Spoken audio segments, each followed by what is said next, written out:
Hello viewers, welcome back. We are now looking at the Dcf schedule. This one right here is the one that we are doing the computations for, and this is going to be our part 1.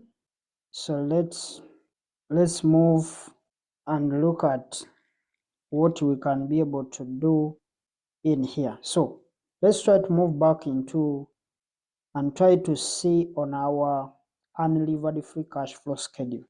So let's try to move a little bit. This unlevered free cash flow. Let me first delete this. Back to our unlevered free cash flows. There. Now, here we can see in this row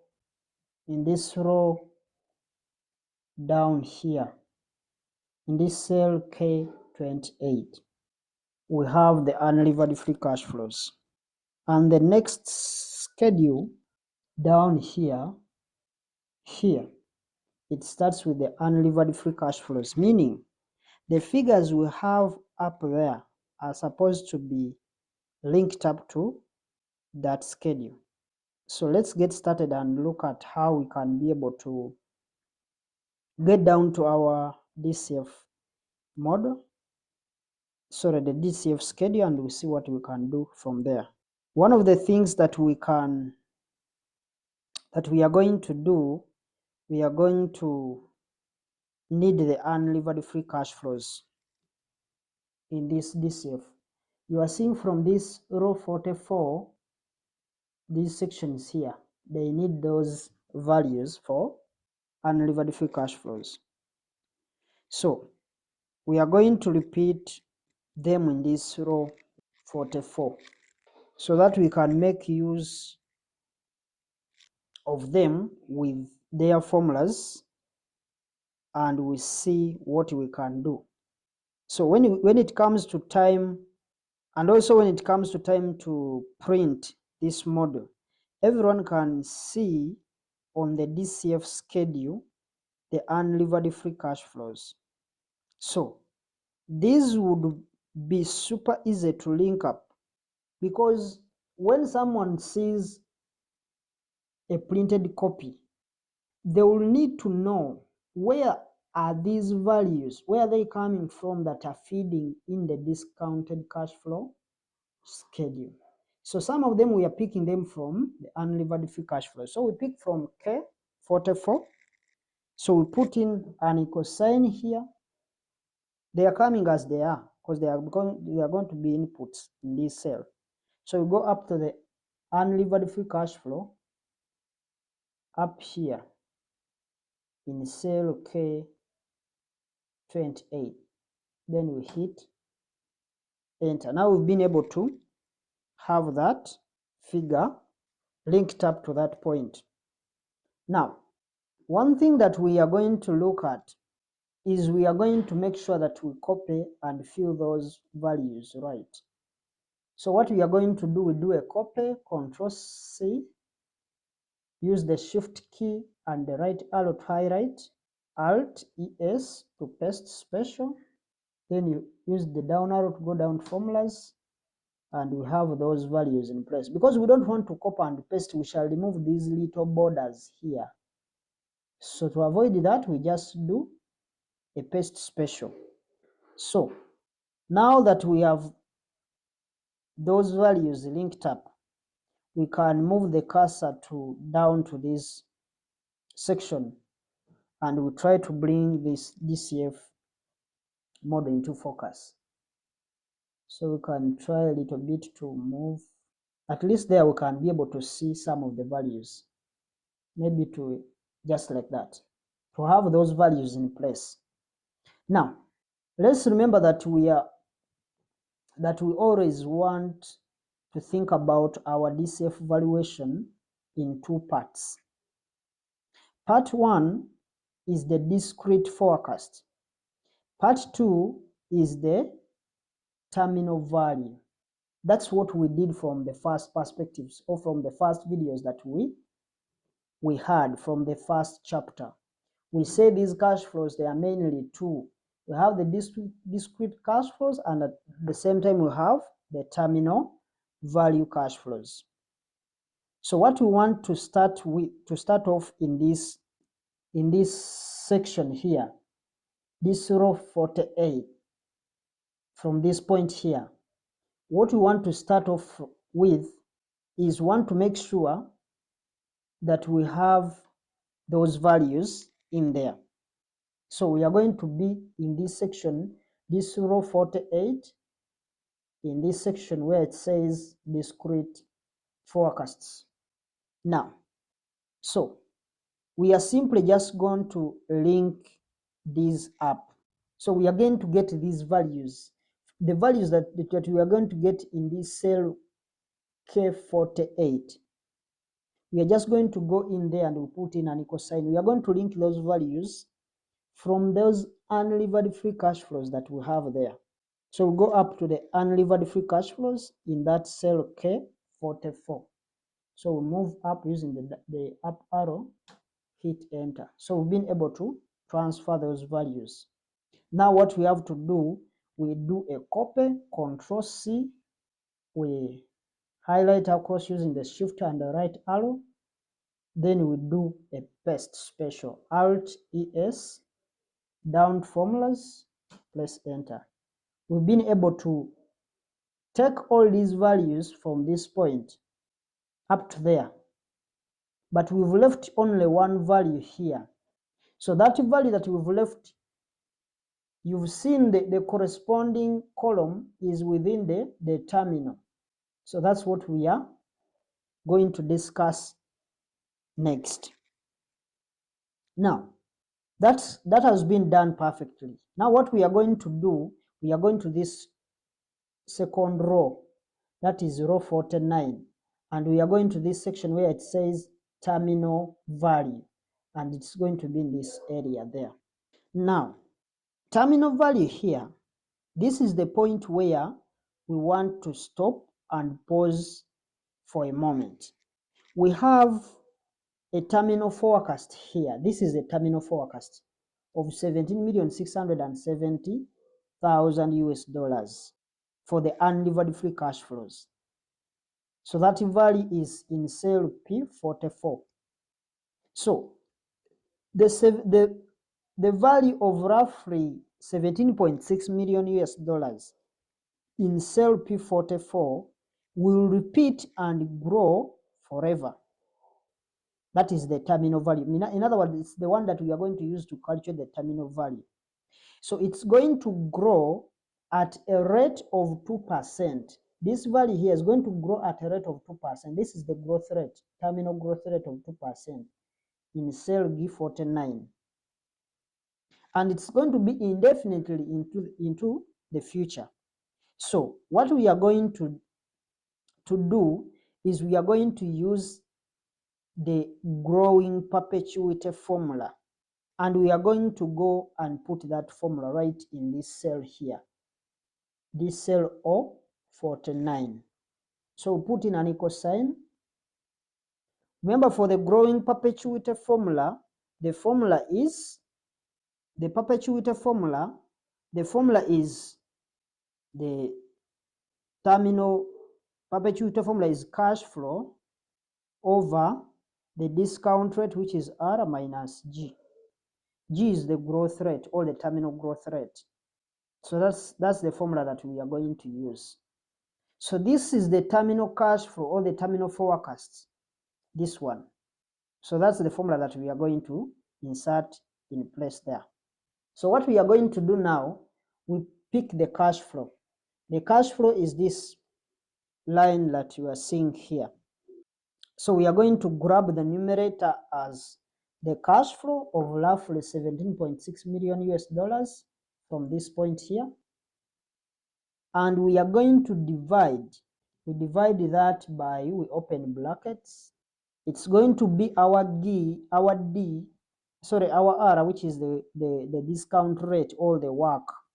So after opening the bracket, now we are going to the denominator, and we are going to have the R, which is our work, in G50. this is the work, minus, we are going to less off the growth rate, that is our G, which is the terminal growth rate, which is in G49 here.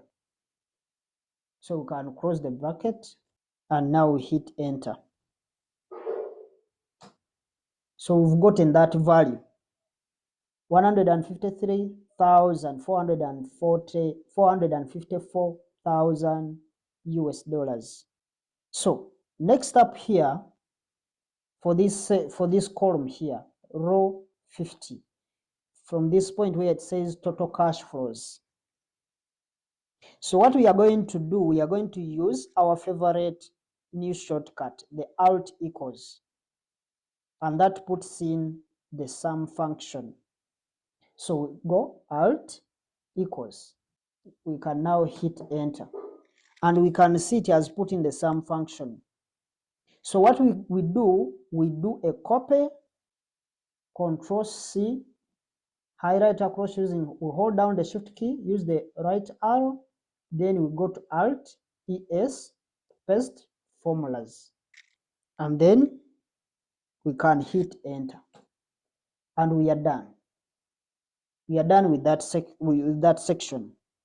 So for the next step, we want to progress to this row here. Let me just add just a little bit. This row 56, to this section where it says present value of discrete. That's the point where we are heading. And you can see we are going to figure out the present value, or the PV of the discrete forecasts, and the present value of the terminal value in the next section here, this one right here. So this is where we are going to figure out those values. But now we are only going to use the NPV function to have that in place. So we put in an equal sign, we say NPV. The moment you see that NPV comes up, you hit the tab key. It will open the bracket. Now, one thing it is asking for a rate. So in that cell F56, we've put in NP function and it has opened the bracket. So you can see right here, it is looking for the rate, and the rate is going to be our work, and work is within the cell G50. So we can use the up arrow, we go to G50, that is the G50, and we've picked that value there. So we put in a comma, and now what is asking for, it is asking for values. It is looking for values. So for the values, you don't need to select these values individually. You can just go up to this row for discrete cells, because these are the discrete values that we want, the whole of these. So what we can do, we can actually go to that section. So we can go and select all those discrete value at once, and then we close the bracket. So we can go use the up arrow to move all the way to this section. We start from that point. It is K48. So we use the shift key. You can use Control Shift, then right arrow to highlight all of them, or you can use you hold down the shift key, use the right arrow to move, just to select those values like that. And then we can close the bracket, shift, or close the bracket, you hit enter. And you've seen we have those values right there. We've gotten the present value for that. So we do the same thing for the PV of the terminal. And the PV, the formula for PV of present value of terminal value will be almost identical. In other words, it will be almost the same, like the one we've just done for discrete values. So we put in an equal sign, put in NPV, we hit the tab key, and then we are going to grab this rate here. We are still using the same rate, that is our work. we put in a comma, and then we are going to select the values. We are going to base for these values in this row 49 here. These values where it says terminal values, we pick all these values here. We can start from this point right there. Then we don't need to select one figure by one figure. We can just use the shift key, hold down the shift key, right arrow, highlight all the way to that point. Then we can close, shift O to close the bracket. So since we have highlighted those values, now we can hit enter. So for the enterprise value, just to finish up here, for the enterprise value in cell F58, we are just going to put in the sum function. We can just use alt equals to have that in place. Hit enter, and we've gotten that value already, 133,793,000. So it is 133,793. So those are the values that we have there. So we have now gotten those values there. Now what we want to get from this point here, these cells, these remaining cells here, those ones, we just need to have percentages there. What is the percentage of the discrete over the total, and what is the percentage of the terminal over the total? That's what we are going to get. We just get the percentages. So over here in this next cell, this G56 can come to this one. We put in an equal sign, that G56, and what we are going to do, we are going to put in the PV, this value right there. We divide by the total, that is the enterprise value. So we divide by this cell F58, this one. But now that F58 is supposed to be locked with dollar signs. So you can just hit F4 key just to have those in place. If your F4 key is not working, you come and manually put in those dollar signs. You use the shift 4 to put in a dollar sign, and even here, $2 signs to have that locked. In other words, we are locking the column F and row 58. So we hit enter. That has given us 39. So we can copy across so that we can have those values in place. So what we are going to do is we are going to copy this one, Control C, highlight downwards using shift down arrow, then Alt ES, down to formulas, using the down arrow to go to formulas, hit enter. So we've done. That's why you are seeing this one is 100%, because it is 58 over 58, which gives us 100%. So you can see from here up here that we have that F58 being locked with those dollar signs. So now, so that F4 key, if at all it has worked, it is the one that helped us to lock those cell references down there. So those small shortcuts, they help us to save a lot of time, and at the end of the day and at the end of the week, we find ourselves saving time. So what we are going to look at now, let's go to the next video, and we are going to look at how we can be able to get the rest of these other values. So let's go to the next part 2 of this video, and we'll look at finishing this section right here.